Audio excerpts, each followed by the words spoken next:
Hello everyone, welcome to another video. Now, today's topic might not be that exciting, but hopefully it's going to help one or two people out. One of the things I've struggled with most in Le Mans Ultimate is pit stops, working out the fuel and the virtual energy. So in this video, I'm going to show you how I get my virtual energy and fuel working in tandem.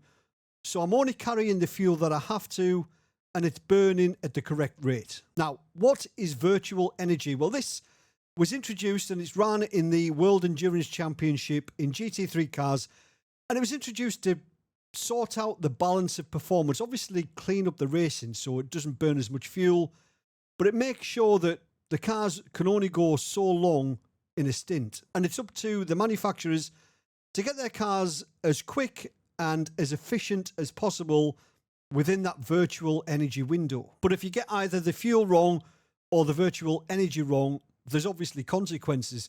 If you run out of fuel, you run out of fuel, you don't finish the race. But if you run out of virtual energy and you still have fuel in the tank, you can still drive to the pits. But if you do run out of virtual energy, you'll be served with a whopping penalty. So it's really important to get them burning at the correct rate and in sync. Because if you don't, you might be burning fuel much quicker than you are virtual energy, and it's a waste. Or you can go the other way, and you could have too much fuel in the tank, and you're just carrying that weight around for no reason. Obviously, the less fuel you've got in the car, the lighter it is, so essentially quicker. So let's jump in the simulator. I'll show you what it's all about. So here we are then in the sim, and we're at Fuji in the Aston Martin GT3, just because that's what I've been driving lately. So we'll go into the setup, and I'll show you where you can find the virtual energy information. So car setup, we're just going to load the default Le Mans Ultimate set. We'll go into the cog, into powertrain, and here at the top you can see virtual energy and fuel ratio. So the virtual energy is predicting that we've got enough for 31.2 laps, and the fuel ratio is at 0.72. You'll see there that we've got 72 litres of fuel. So essentially this is how much fuel we've got in. We can go down, we can go up, and you can see the fuel carried changes each time. But like I've mentioned, we only want to carry as much fuel as we need to. So in the bottom right of the screen, you can see we've got two fuel gauges. We've got the pink one, which is your regular fuel. You can see there we've got 72 litres in the tank. And underneath it says NRG, that's the virtual energy, 100%. That's saying we've got enough for 30.9 laps. So already there's a bit of a discrepancy between the two, and we want them both in sync. Now, the numbers that we need to look at, if you go to your MFD page, which is the fuel one there. So the numbers that we're going to look at are the fuel usage, which isn't there yet because we've not been out on track, and the virtual energy usage. So what I'm going to do, I'm going to jump out on track and I'm going to do 5 laps, and we're going to see what the numbers are in the bottom right of the screen. How many laps of fuel have we got left in the regular fuel tank, and how many laps of fuel have we got in the virtual energy? So come back in 5 laps. So here we are, coming to the end of lap number 5. So have a look at the numbers in the bottom right. So as we cross the line, just pull over to a stop. So in the bottom right, we've got 26.8 laps of virtual energy remaining, but we've got 27.5 laps of real fuel.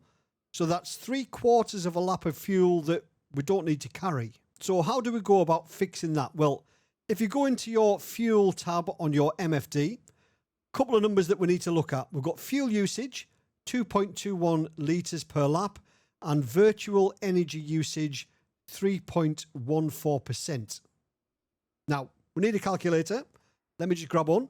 So we take our fuel usage, which is 2.21, and then we're going to divide that by the virtual energy usage. So divided by 3.14. That gives us 0.70 and a million other numbers. It's this 70 I want. So our fuel ratio should be 0.70. So we'll go back to the car setup, click the cog, powertrain, fuel ratio 0.72. We want to change that to 0.70. So we're carrying 2 litres less fuel. So same again. We'll go back out on track. So if you look in the bottom right now, it says we've got 31.7 laps of regular fuel and 31.8 laps of virtual fuel. That's as close as you can hope for, really. That's pretty good. So I'll do another 5 laps and then we'll see if it stayed the same. So after the lap, you can see in the bottom right, it's changed drastically, which is not what we want, but have faith. We've done the calculation. I've no doubt that will right itself on the next lap. So let's see if it changes. There's a 1.3, 1.4 lap discrepancy at the moment.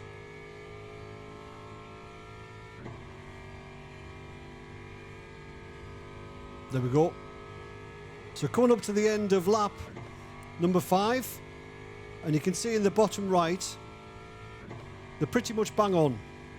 0.1 difference, which is where you want it. Which is where you want it. So that's how you do it. Simple as that.